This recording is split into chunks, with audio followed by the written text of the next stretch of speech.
The heavy velvet curtains had just swallowed the last contestant. Key, a teenager whose dream of being a magician had ended in a shower of dropped cards and a trapped rabbit that refused to come out of its hat. The silence that followed was thick and uncomfortable, not the respectful kind you get after a beautiful performance, but the awkward, empty kind that follows a public failure. It settled over the massive auditorium like a dust sheet, covering everything in a fine layer of weariness. The air itself felt tired, stale from the hundreds of hopefuls who had passed under the bright lights, each one leaving behind a little bit of their nervous energy. Now, at the end of it all, only the exhaustion remained.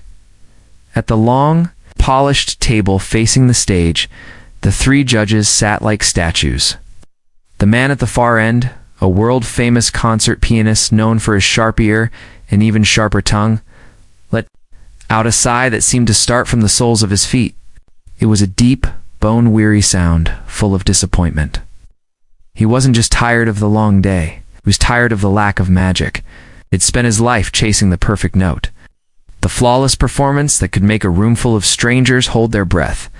Today he had heard nothing but missed notes, flat singing, and a whole lot of enthusiasm with zero talent. He rubbed his temples, his fingers tracing the lines on his forehead that seemed to have gotten deeper with every bad audition. Thought. Back to a time when music was everything, when a simple melody could change his entire day. Now, it felt like he was wading through a swamp of mediocrity, and it was sucking the life out of him. His passion, once a roaring fire, was now just a few dying embers. Beside him, the woman in the middle, a music teacher with a kind face and a gentle soul, tried to offer a small smile. It was her job to be the compassionate one, the one who found the silver lining. But today, even her well of kindness was running dry. Her smile was a weak, tired thing that didn't quite reach her eyes. She felt a pang of guilt for the poor magician boy. She had seen the panic in his eyes as his tricks fell apart, the way his hands trembled. She wanted to run after him and tell him it would be okay. That bravery wasn't about succeeding, but about getting up on that stage in the first place. But she couldn't. She was glued to her chair, a judge in a process that felt increasingly cruel. She had clapped for every single person, even the ones who were clearly terrible, because she believed in encouragement.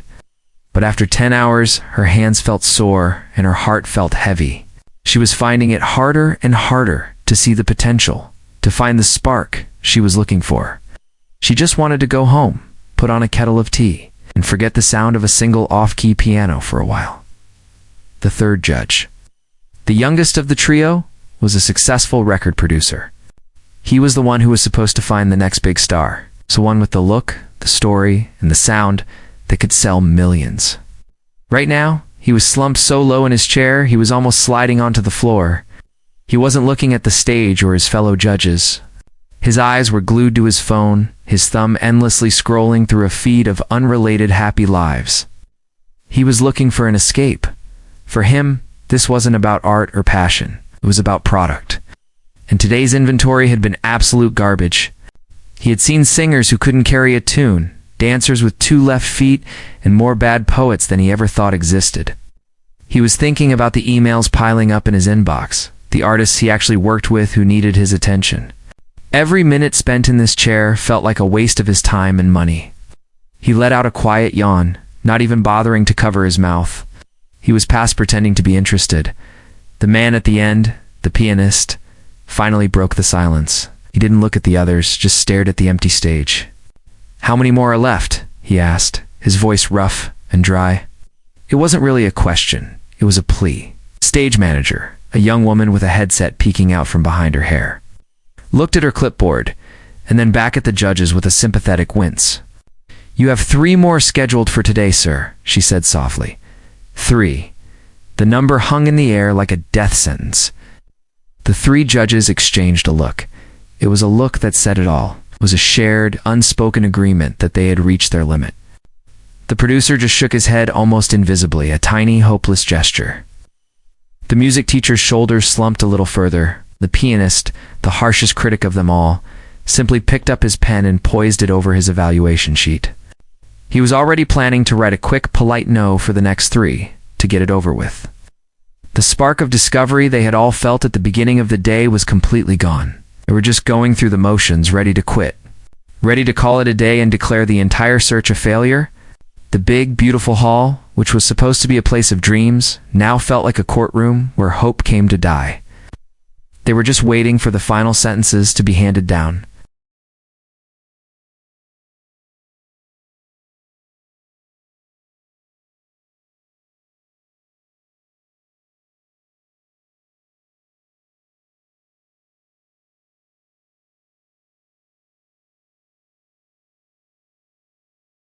The stage manager's voice, a bit too loud and a bit too cheerful in the dead air, crackled through the speakers hanging from the high ceiling. Next up, please welcome Sam. The name hung there for a moment, followed by a smattering of polite, tired applause from the few people left in the audience. It was the kind of applause that was more of a duty than an emotion. The pianist at the judges' table didn't even look up. His pen was already making a small, decisive X in the no box on the paper in front of him. He was just getting it over with, mercy killing for whatever poor soul was about to walk out and waste another 5 minutes of everyone's life. The music teacher offered a weak, practiced smile in the direction of the stage, a muscle memory of kindness. The producer didn't even register the name. His thumb was still swiping through his phone, his mind a million miles away, probably calculating the profit margins on his last big hit. Then, a small figure emerged from the wings. It was a boy, so small that for a second he looked like a child who had wandered away from his parents in the wrong direction. He took a few hesitant steps onto the massive, polished stage, his sneakers making almost no sound at all. The bright spotlights hit him, and he seemed to shrink even more, a tiny silhouette against a sea of black. He was completely alone up there, a tiny boat in a huge, dark ocean. And in his arms, he was carrying something enormous. It was an acoustic guitar, a full-sized one, made of a dark, worn wood that looked like it had seen 1,000 stories. The guitar was almost as big as he was. Its body curved up against his chest, and its long neck stretched out past his shoulder, making him look like he was trying to carry a sleeping giant. The judges watched this scene unfold with a familiar sense of dread. The producer finally glanced up from his phone, saw the boy, and let out an almost inaudible sigh. He'd seen this 12 times before. The cute kid act. Parents pushed their child on stage, the audience oust at the sight of them with a big instrument, and then they either butcher, twinkle, twinkle, little star, or just stand there and cry. It was a guaranteed no. It was filler. The music teacher's heart went out to the little boy. He looked so vulnerable, so out of place. She could see his knuckles were white where he gripped the guitar's neck, not with the confidence of a player, but with the desperate grip of someone afraid of dropping something precious and heavy. The boy reached the center of the stage and stopped. He looked down at his feet, then up at the judges' table, but his eyes didn't seem to focus on them. It was like he was looking through them, at something only he could see. He then began the awkward process of getting ready. He tried to sling the guitar strap over his head, but it got caught on his ear. He fumbled with it for a moment, his small hands struggling with the thick leather. A few soft, sympathetic chuckles came from the back of the auditorium. The pianist's face remained a stony mask. He saw this as just more proof of unpreparedness, another amateur wasting his time. He made a small note on his paper, struggling with instrument. Lacks basic stage presence. He was already writing the critique in his head before a single note was played. Finally, the boy managed to get the strap settled on his small shoulder. The guitar rested awkwardly against his hip, too low to be played properly. He seemed to realize this. He looked around and spotted a small metal stool sitting off to the side of the stage. He shuffled towards it, the huge guitar making his walk clumsy and slow. He had to set the guitar down carefully on the floor to climb onto the stool, which was still a little too high for him. His legs dangled, not quite reaching the floor. He picked up the guitar again, this time settling it on his lap. He hunched over it, his whole body curving around the instrument as if trying to protect it or maybe merge with it. He was a tiny island in a vast space, completely focused on this one task. The whole process took what felt like an eternity. The producer was now openly checking his watch. The music teacher found herself holding her breath, willing him not to fall, not to break. The pianist was tapping his pen impatiently on the table, a steady, annoying rhythm that echoed his own internal monologue of "get on with it. Get on with it." But the boy seemed oblivious to all of it. He was in his own world. He spent a moment plucking at each of the 6 strings, his head cocked to one side, listening intently. He frowned slightly and reached up to turn one of the tuning pegs at the top of the neck. He plucked the string again. He did this for 2 more strings, his small fingers turning the pegs with a surprising delicacy and precision. He wasn't just tuning the guitar. He was having a conversation with it. When he was finally satisfied, he let his hands rest on the strings. One hand, with fingers so small they looked like they should be holding a crayon, hovered over the frets. The other, with a small plastic pick held between his thumb and index finger, was poised above the sound hole. He took a deep breath, his small chest rising and falling visibly under his t-shirt. The auditorium, which had been filled with the rustling of programs and the soft coughs of a tired audience, fell completely silent. The producer, despite himself, put his phone down on the table, screen up. The music teacher found herself leaning forward, her elbows on the table, her chin resting in her hands. Even the pianist stopped tapping his pen. For the first time all day, a flicker of something other than boredom crossed his face. It wasn't hope. Not yet. It was more like a scientist observing a strange new insect. A critical curiosity. What could this tiny, clumsy child possibly do with that big, beautiful instrument? The boy closed his eyes, shutting out the world, the judges, the lights. And in that moment, he was no longer a small, awkward boy on a big stage. He was just a musician, and his guitar was his voice. The boy's eyes were still closed. For a moment, there was only silence, a deep, quiet moment where the entire auditorium seemed to hold its breath. The producer was already reaching for his phone, his brain telling him that this long pause was just another sign of an amateur who was too nervous to begin. The music teacher's smile was frozen on her face, a mask of polite encouragement. The pianist had his pen poised, ready to write down hesitant start. Then the boy's right hand moved. A plastic pick, so small it looked like a toy, touched a string. The first note that came out was simple, almost painfully so. It was a single, clean note from a high string, ringing out like a tiny, clear bell in the huge, quiet room. It was followed by another, and then another, a slow, gentle melody that sounded like a nursery rhyme. It was the kind of tune a parent might hum to a child. The pianist's face didn't change. He'd been right. It was a child's song. He began to write, his pen scratching softly on the paper. Simple, repetitive melody. Lacks complexity. The music teacher felt a little sad. It was a sweet tune, but it wasn't special. It was exactly what she had expected. The producer had his phone in his hand, his thumb already hovering over the screen to resume his scrolling. The boy was just another cute kid playing a simple song. The long day was just getting longer. But then something happened. It wasn't a loud bang or a sudden change. It was a subtle shift, like the way the sky changes color just before the sun sets. The simple melody began to grow a little faster. The notes started to connect, flowing into one another.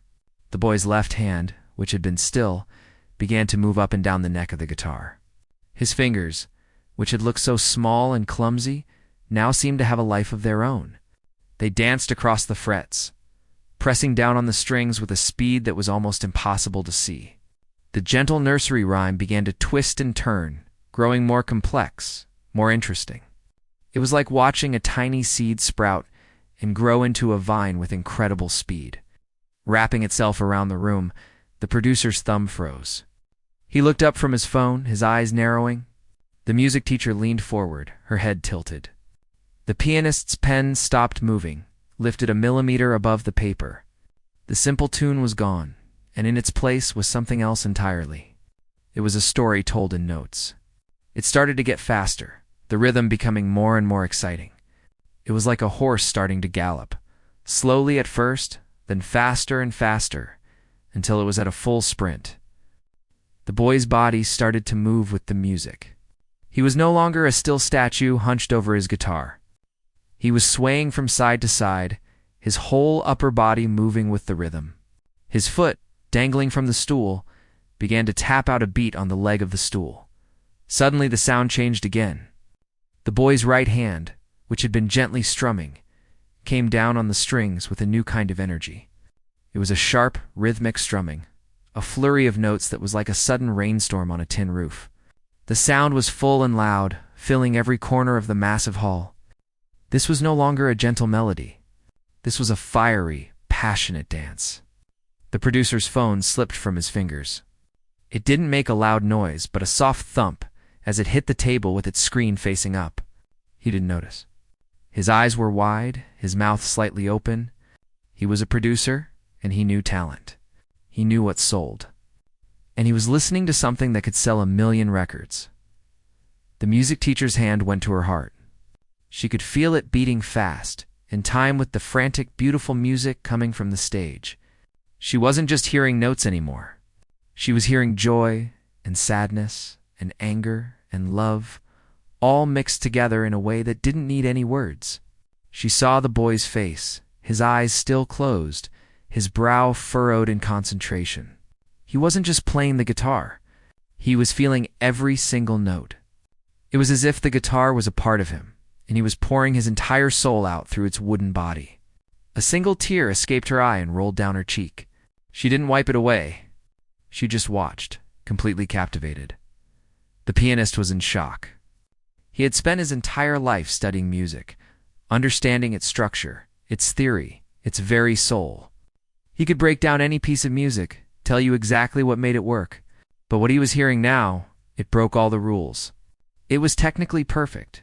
Every note was clear and precise, but it was more than that. It had a raw, wild energy that couldn't be taught in any classroom. It was the sound of pure, natural talent. He watched the boy's left hand, a blur of motion on the fretboard. He was playing chords and sequences that should have been impossible for hands that small. His fingers moved with a speed and accuracy that the pianist had only seen in the world's most seasoned professionals. He slowly put his pen down, his hand shaking slightly. He wasn't a judge anymore. He was a fan. The music reached a new level of intensity. The boy's right hand started doing something incredible. He was not just strumming the strings.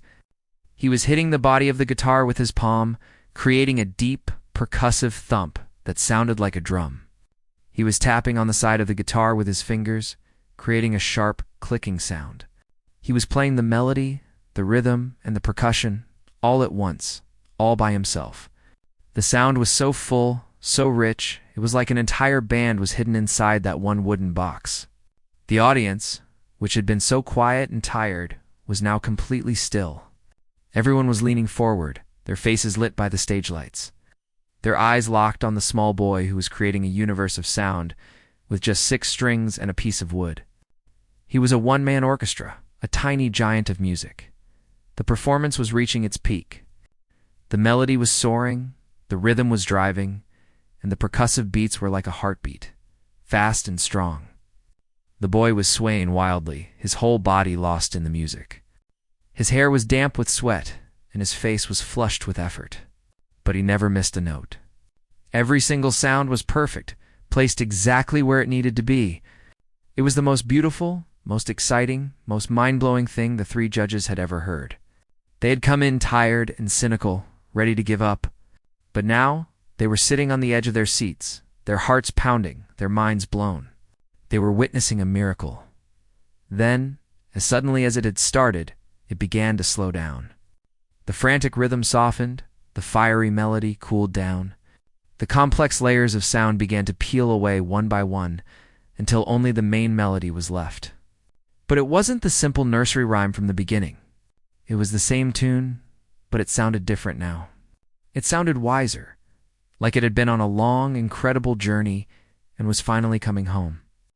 The boy played the last few notes, each one softer than the last, until there was only one final note hanging in the air.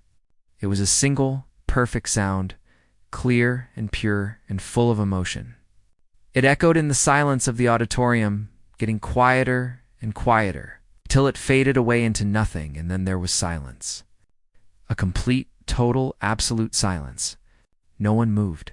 No one spoke. No one clapped. It was as if everyone was afraid that if they made a sound, the magic of the moment would be broken. The three judges just sat there, staring at the small boy on the stool. The boy opened his eyes. He looked out at the quiet room, his chest rising and falling with each deep breath. He looked down at his guitar, then back up at the judges, a shy, nervous look on his face, as if he had no idea what he had just done. The silence stretched on for 10 long seconds. A sacred space filled only with the memory of the music that had just changed everything. The single word, "wow," hung in the air, a final, perfect chord to end the most unexpected performance of the day.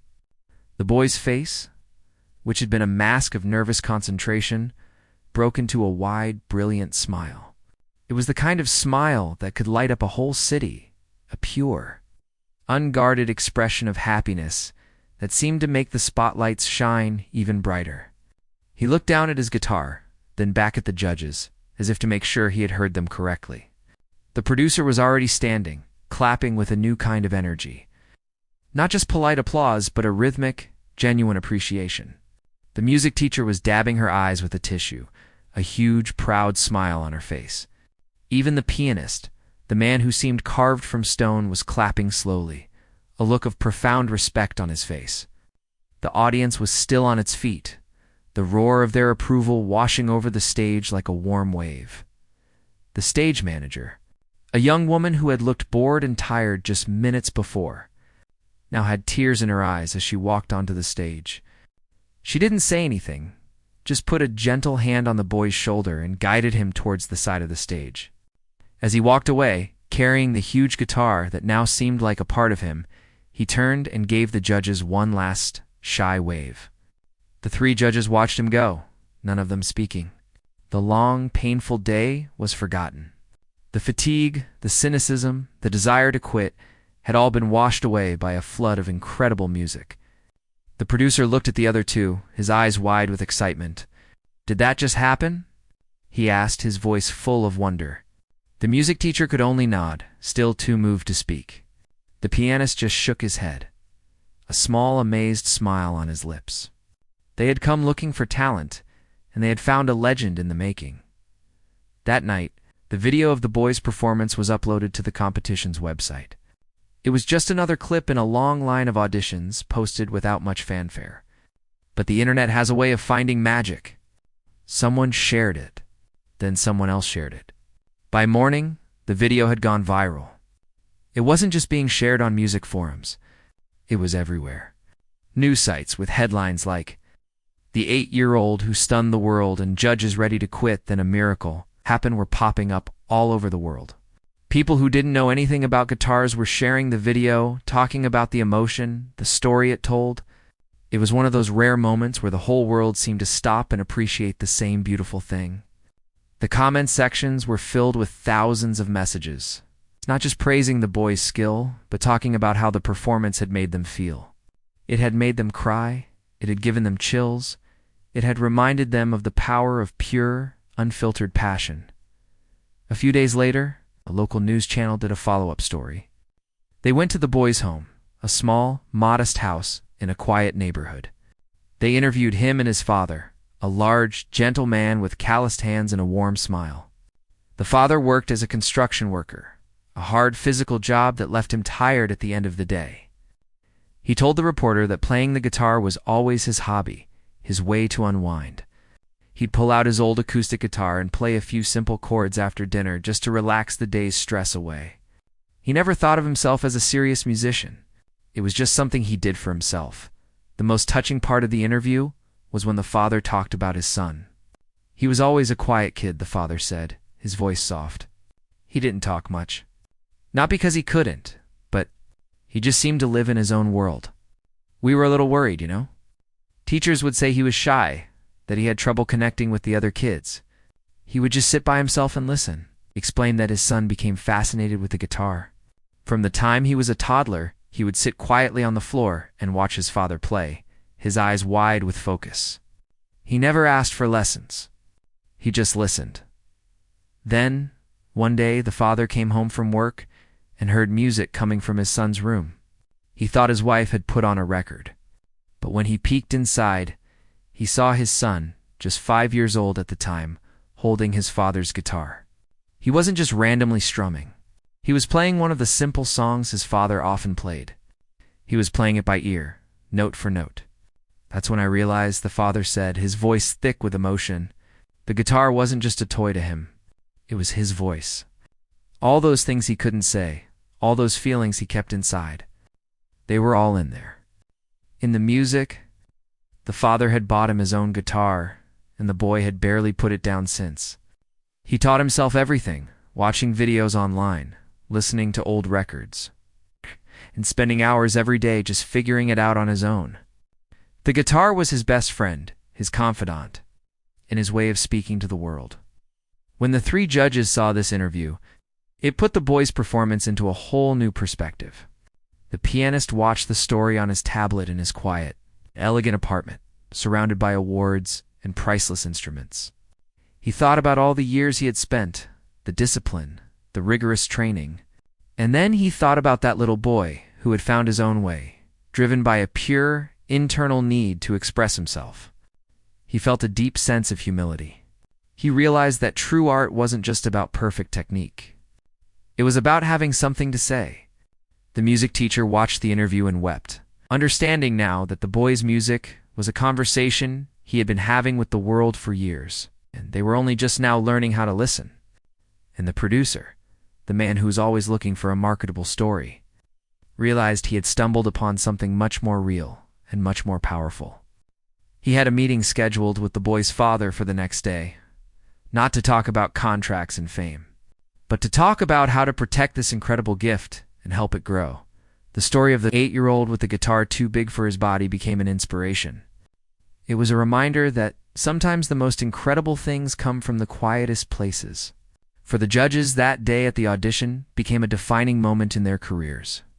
They had walked into the auditorium tired and cynical, their passion for their work worn down by the grind. They were ready to quit, to declare the search for new talent a fruitless endeavor. But then, a small boy took the stage and played his heart out. He didn't just play a song. He shared his soul. He reminded them why they had fallen in love with music in the first place. He reignited the spark they thought had gone out, proving that sometimes, just when you're ready to give up, a moment of pure, unadulterated magic can appear out of nowhere and change everything.